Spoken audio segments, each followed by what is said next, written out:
I mean, it doesn't get stronger than this. And yet you want to be careful about your language.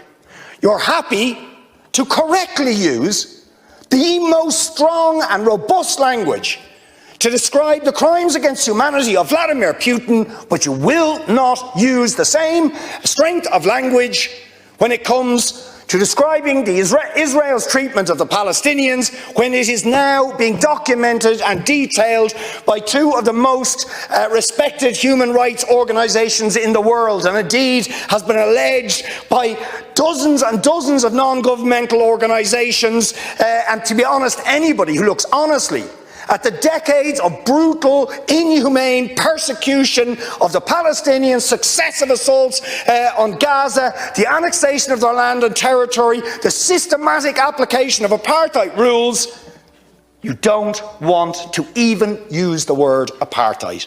Never mind sanctions.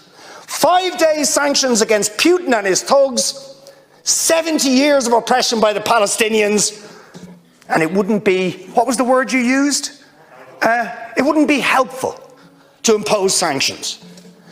Amnesty International are calling for Israel to be referred to the International Criminal Court for crimes against humanity.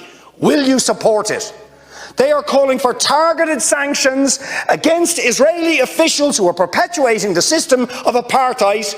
Just exactly the same types of sanctions you've just initiated against Vladimir Putin. Will you support it? And I think the answer is clearly you're not going to.